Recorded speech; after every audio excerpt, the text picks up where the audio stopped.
Welcome back to the Iron Insight. Thank you for starting your week off right with the Iron Insight every Monday morning at 4 a.m. I'm Bryn Welds, And I'm Andrew Nichols. and And I'm today like, we're sitting down with Wyatt Hansen. How's it going, Wyatt? good. How about you guys?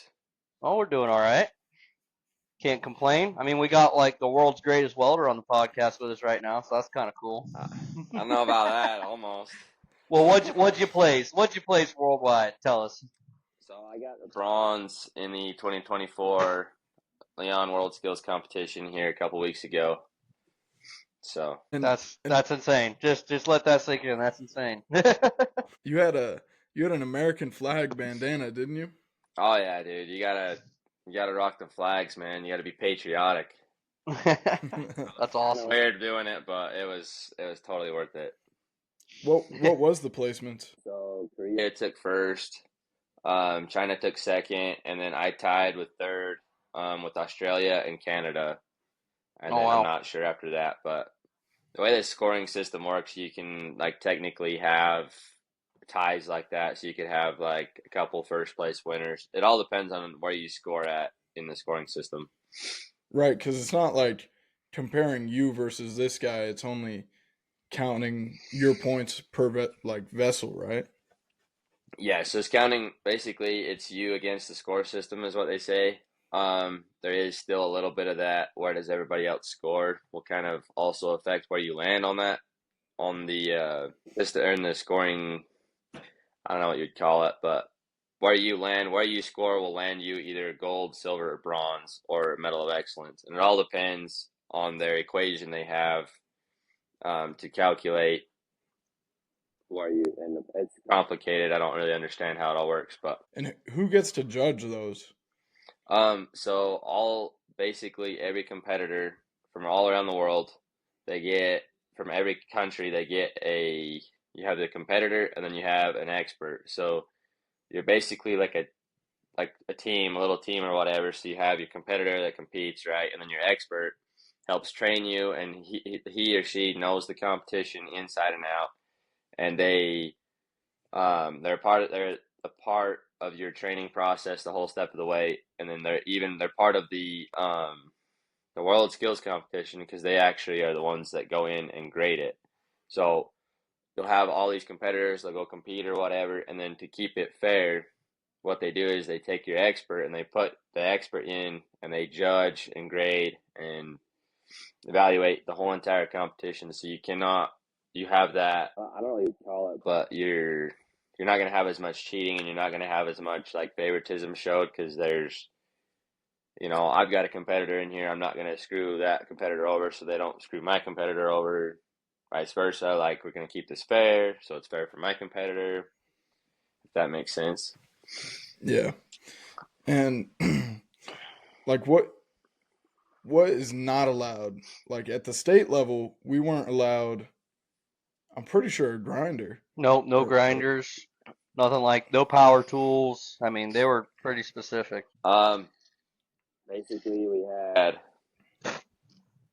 a thing saying we could use a 300C to the best of its like abilities. Like we could use it however we wanted.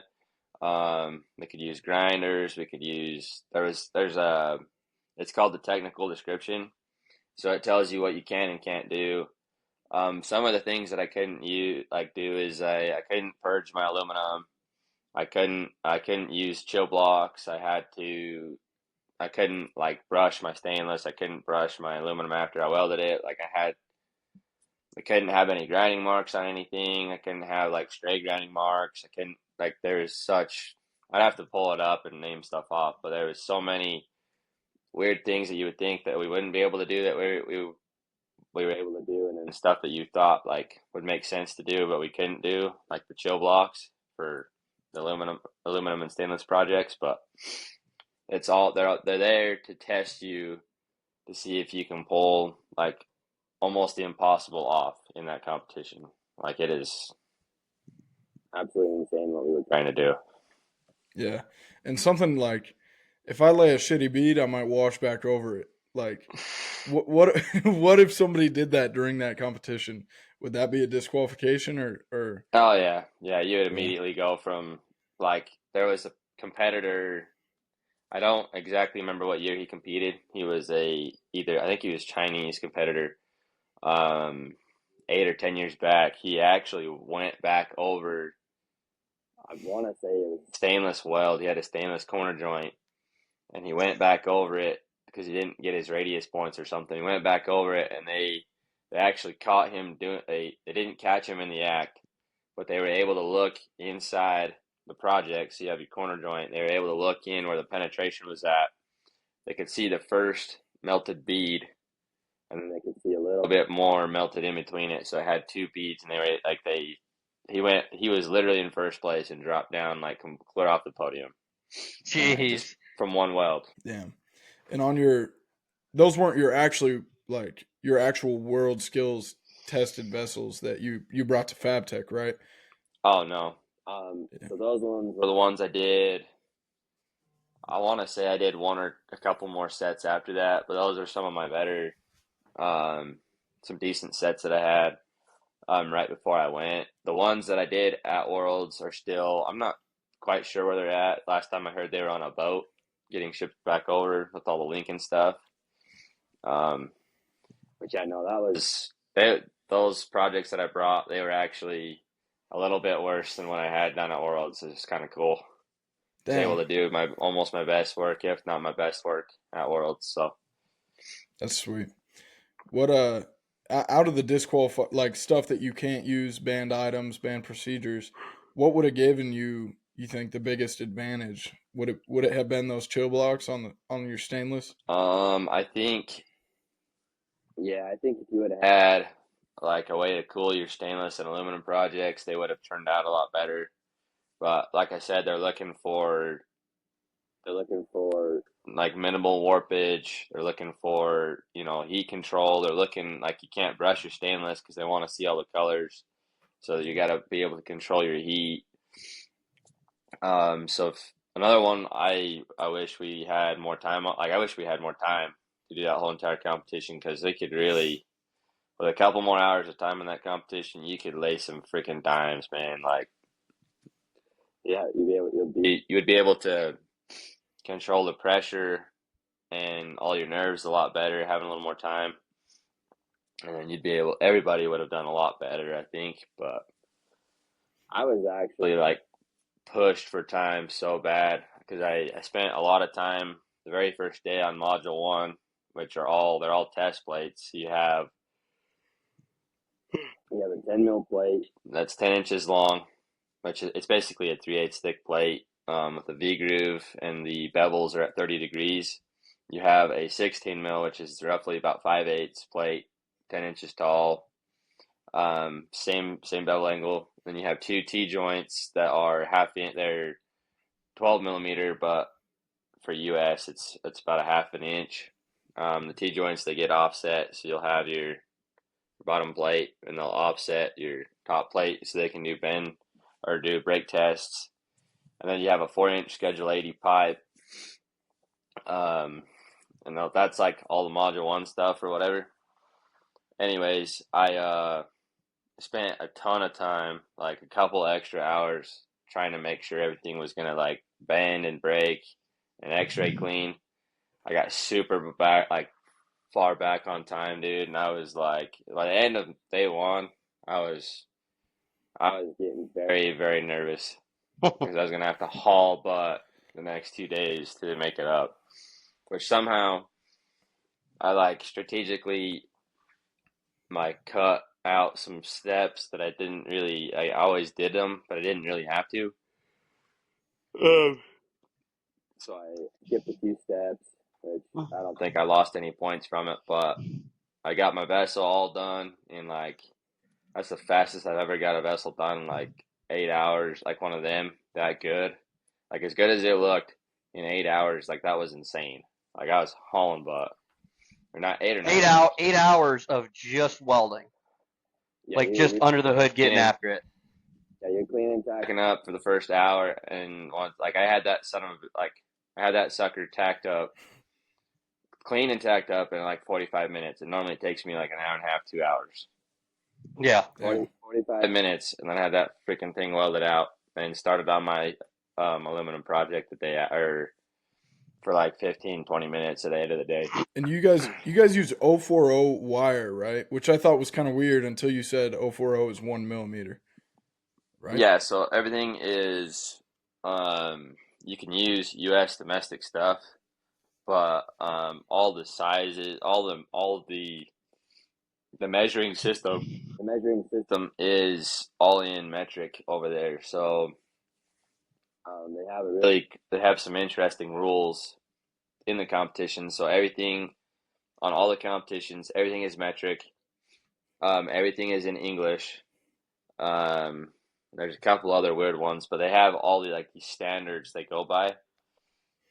So we have to convert as we're from the Yeah. US or whatever. We have to convert everything over, or we have to ship material over, or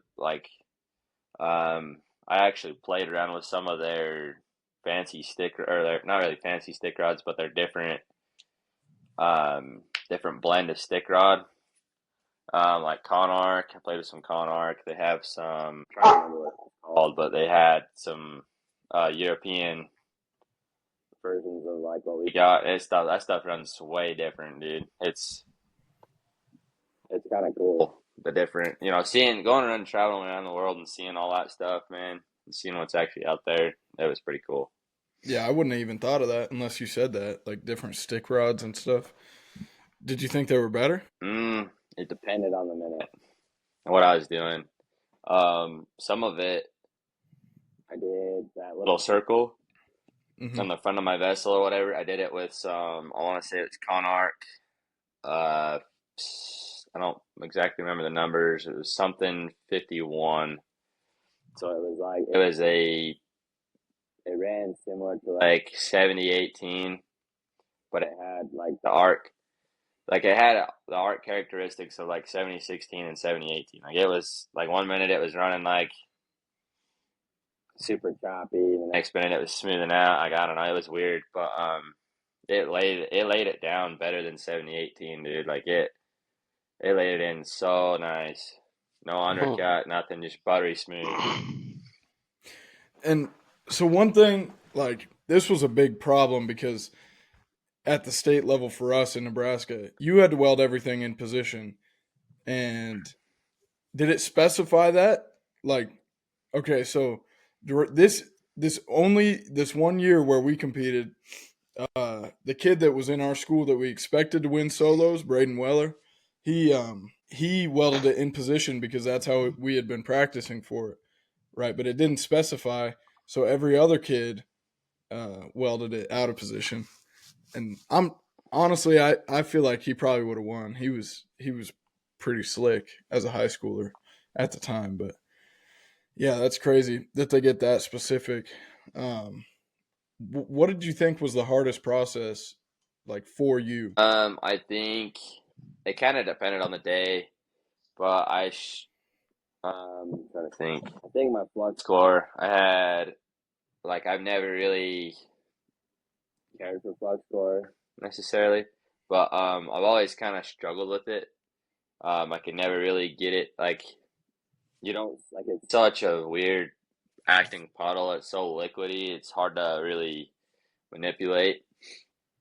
And I used to really not like it at all. And then I learned. Actually went out to Missouri with my expert Ray Conley, and we sat down, and that's like all we did was just play around with flux core and just trying to fine tune some settings that ran. We got it to run. It was a little bit cold, a little bit choppy. Like the arc characteristics were a little bit choppy, but man, did it lay down some freaking dimes, man. Like it super laid. The material laid exactly where you wanted it. Doing the V grooves, those corners or whatever. You do your little patterns and stuff, and material just stayed where you wanted it to, and it worked out so good. But it's crazy to hear you say that you struggled with it because I know I saw your welds on the vessels. Yeah. And him struggling with it is us putting it under a magnifying glass. Like, oh yeah, there's fucking impurity there. Like, get the fuck out of here, dude. yeah. Struggled my ass. Yeah. It just didn't ever do what I wanted it to do, I guess. until I figured it out. And that, like the one that you guys saw, that vessel you guys saw, like I had it kind of figured out by then. There were some other ones that looked a little rough. Was that 040 as well? No, it was 045 or yeah, 045 Huh. flux core wire. It was it's a weird composition of wire that it's not like your 75A85. It's like that Lincoln makes. It's different. I don't Huh. know. Maybe you guys use it or something, but it's. No, I never run flux core. Oh, you never run flux core? I have, but no, I don't. Uh, what tungsten did you use on your stainless? So I used 2% thoriated on my steel and my stainless steel project. So I used for the stainless steel little box, I used 16th tungsten. I used edge cups and some ferrite cups. I could go in a lot of depth on those cups. The art characteristics from both cups are different. It is crazy. Really? Yeah. So you have like your gas flow that changes, your envelope or your lamellar flow of argon will change, but then also like how stable your arc was and how it took the dabs and stuff. Like both of them have their strengths and their weaknesses. It was super cool to see. And you had a custom one made by Edge, right? No, I just had my favorite one that I used was a 23. It was a number 23 stubby.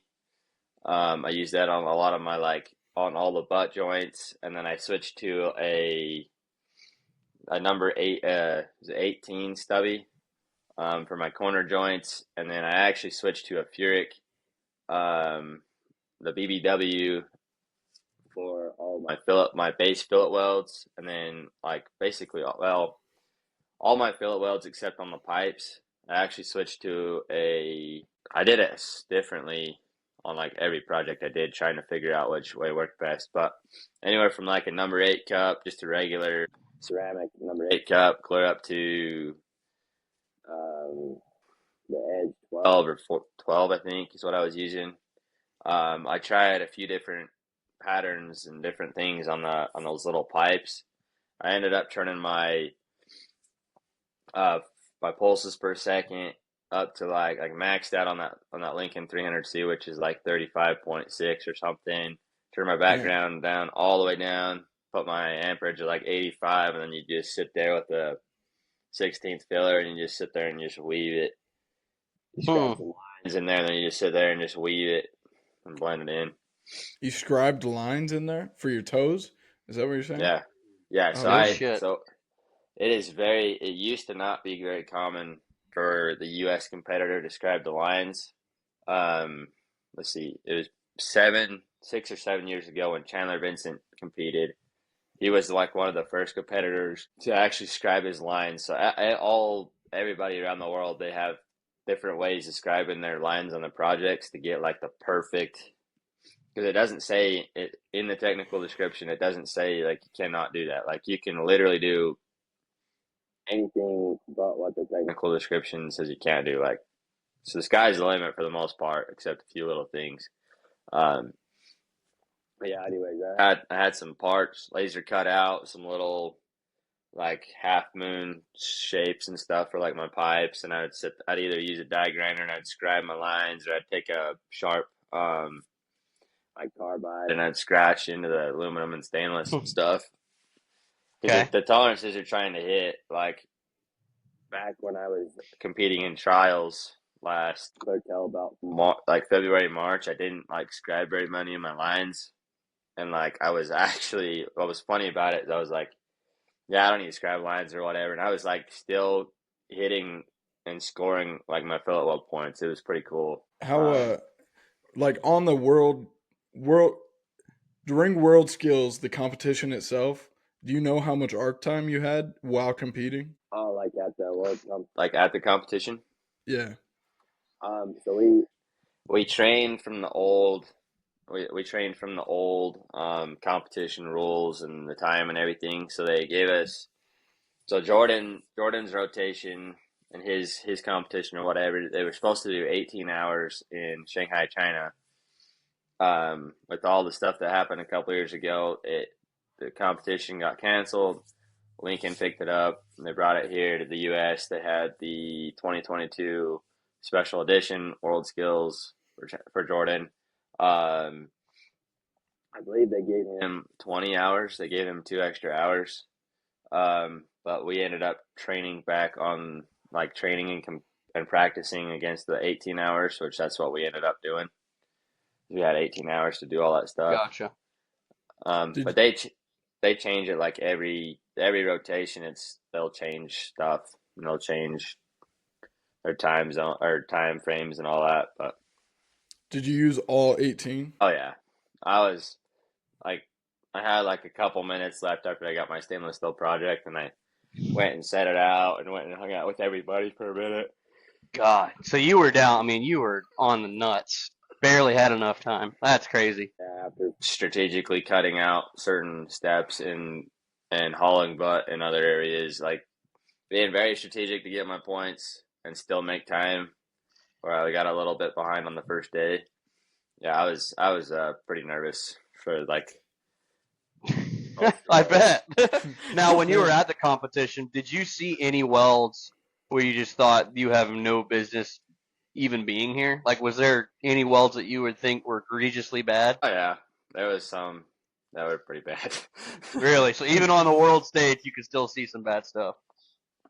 Yeah, so you have it's unfortunate because you have these countries like I don't know who it was exactly, but you have these poor countries. They're not government funded or they don't have sponsors or whatever.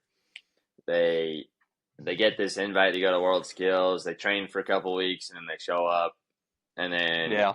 they compete against like China, Korea, the U.S., like Canada, Australia, like all them, and like there was about it was Korea, China, the U.S., Brazil, Canada. Like we were all there's about 5 or 6 of us that all our projects almost looked the same, man. Like they were Yeah. so high up there, and you could see how much time. I mean, you could just tell by the way our stuff looked how much time we've been putting into it.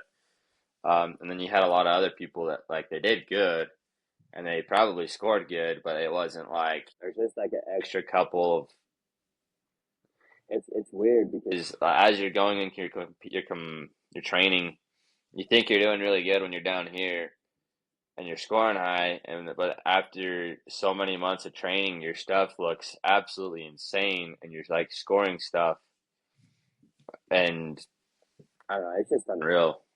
I bet it's those How small much? details that just the average welder would not be able to see. And like you said, the further you get along, the more you realize, like, wow, I was missing it, 2 weeks ago, but now, my fine details are really coming around. So, I mean, I'm telling you, I would love to see it in person because I bet I wouldn't be able to tell the difference between first and third place. I guarantee it, I wouldn't be able to.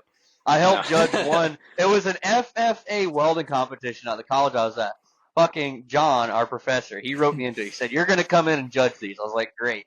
There were some of them, and granted, this is just FFA. There were some of them even. It was just like, how do I judge this one way or another? They look exactly the same. I can't imagine judging it on a world level. I mean, a world skill level. It's unbelievable. Yeah, dude, it's insane, but basically, it's all about the scoring system. So they keep your how good the weld looks basically out of the equation. Like it's all about scoring criteria. Really? Okay, so they keep. Okay, I got you. That makes sense. Have you But yeah, stayed in like touch with any of the other competitors like that you got close with? a little bit. I've been so busy. I've barely answered my emails or my texts. I'm barely like I'm if you ask Chandler and all them, or ask the guys I work with, like I'm hardly ever on my phone. I don't if they ever call me unless for instance yesterday I was inside of a big old semi tank doing some aluminum repair or whatever. Like, I had to climb down inside of the, I don't know, they're not belly dumps. They're a big sand trailer. Anyways, like I had to use my phone a lot to call them because they were just sitting outside of the tank. I'm like, hey, turn my welder up, or hey, turn my welder down, or pass me this, pass me that. Oh, I dropped this, or a freaking push pull gun got plugged up. I need you to help me unplug it. And yeah, no, I've been so freaking busy, man. I've not. I texted the Chinese kid.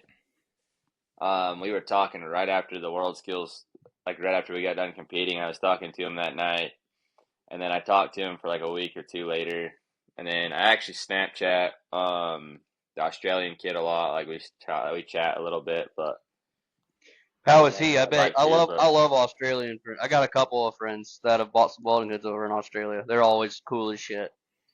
dude, the Australians are freaking awesome, man. They're fun to If there's learn one with. place I would want to visit, it would be Australia for sure, hands down. Dude, it was, yeah. It's a different style. Like, okay, I don't know if I should say this on this podcast or not, but it's the style or the women down there. The people in general, they look a little different, but the women are still hot. Dude, and I heard they have a crazy ratio of like males to females. Like it's nuts over there. And oh, dude, talk about France, man. Like Lyon and Paris, there's so many hot women walking around, dude. It is. I'm the so third nice. best welder in the world, you know. Just look at me. My name's Wyatt Hansen, and I drive a Dodge. I'm the third best welder in the world. Yeah. That'll get them. They'll be impressed by that for sure.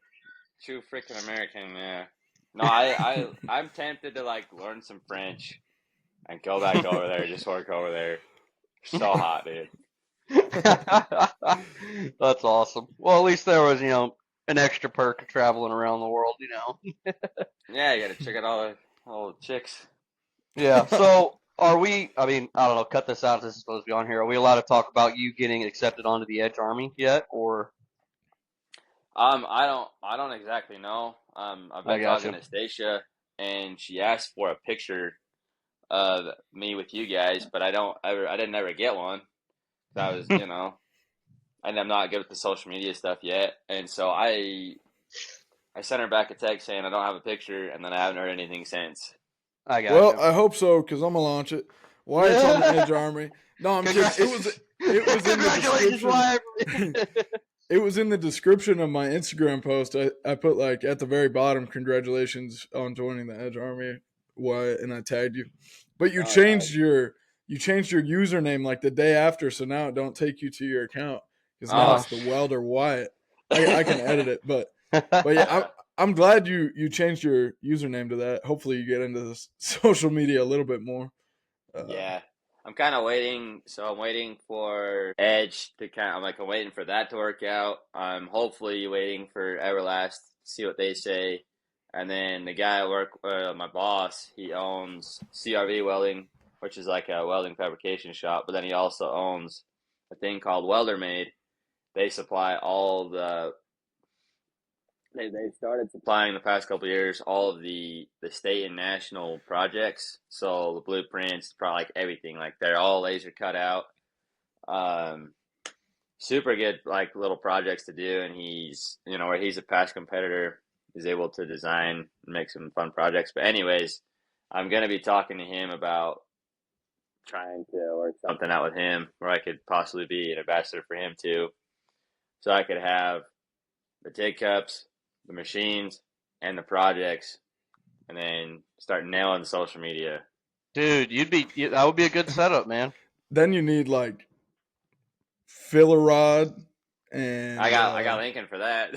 There you go. And Bingo. abrasives, and then you have like no overhead.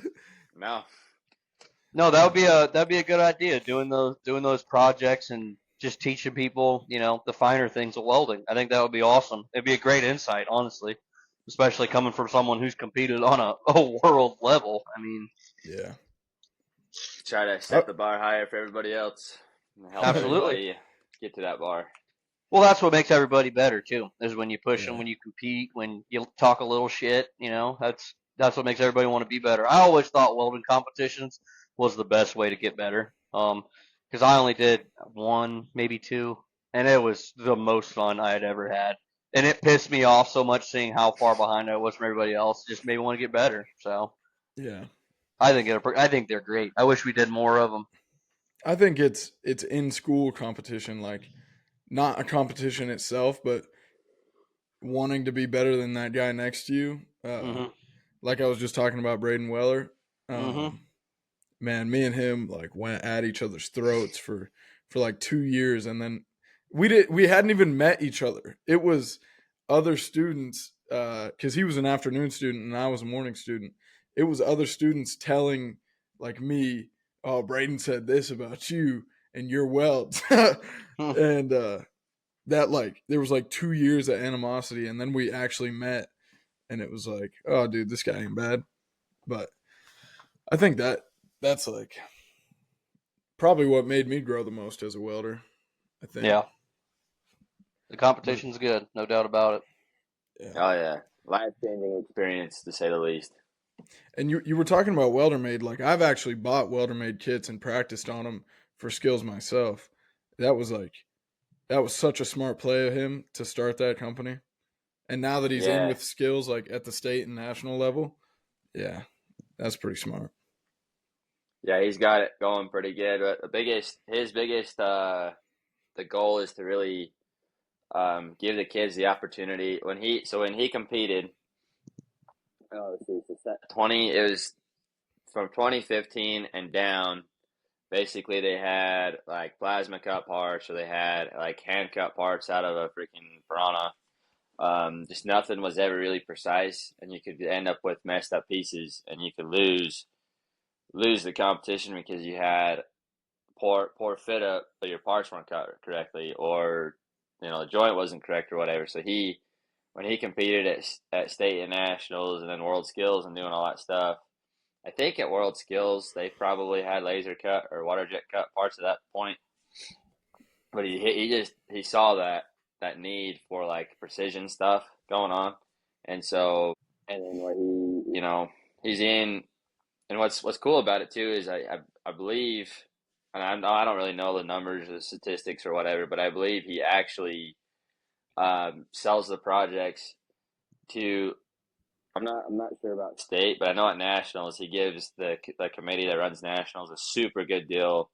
Like he doesn't. I don't even think he makes like hardly any money besides to pay his employees. Um, like no money to like supply all those projects to him. So it's not really. He makes a lot, I think, for the training. So like if a kid is like in state or like competing for the state or the national competition, I think the schools that's where he does pretty good, I believe, is when they're training. Um, but no, he's got it set up super good where he's should be doing pretty good, and then all the state and nationals, it's a lot more fair and it's a lot better of a competition that way. What Which I don't know how much say I have to say about that, but say you win nationals, what what do you get? What is offered to you right away? um, so okay. Keep you honest. um, so I won a Lincoln 210 MP. I won it was a Miller version. I think it was a 200 or 210, or I don't remember what it was called.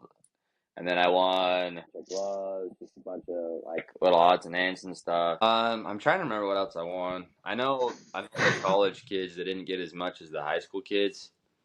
Um, I believe the kid that won against, or the one the year that I won, I think he got some scholarships and stuff. Um, but the biggest thing that you win, the biggest thing you gain from a welding competition is the knowledge, and that's what a lot of people they struggle with. Um, when they're doing these competitions, is they want to be the best. They want to have this. They want to have that like status, or that they want to be like King Dickhead or whatever. Like, there's no point in that. Like, everybody is jealous of you. Everybody like, oh, he's so good, blah blah blah. And, like, he should have to work harder and all that, even though you're already working hard. Like, it was really interesting when I got in and I was competing or whatever, and I started getting like successful in my competition career or whatever. Like, people started, they wouldn't, like, I would tell them. I remember going down to college and telling kids like what I wanted to do. Like, I wanted to compete at the world level. They thought I was full of crap. Like, they straight up like, this kid's like stupid or whatever. He's insane. And then I started welding in class. Started compete like not really competing against them, but they started seeing my work. They're like, oh my gosh, like, this kid's not joking. But then they start showing jealousy, and then it's a whole another rabbit hole. But Yeah. like, the biggest reason I did it for was literally the knowledge. Like, you have 7 days a week, 8 in the morning till 10 or 11 at night for a whole entire year. Like, almost caught, like, I had to, like, some out of pocket costs or whatever. But that is the best way. You have all the best people from all around the United States are training you. You have all this, your sponsors, like, everything. You have the best situation to learn how to weld. And that's what I was there for. Like, this whole status thing, like, yeah, it's cool, whatever. It's cool to meet people. Everybody comes up, oh my gosh, it's Wyatt, blah, blah, blah. And it's like, no, I'm just a welder. Like, I'm a normal human being. What's the best piece of advice that you received or learned yourself that you could pass down to somebody, maybe a student listening to this podcast?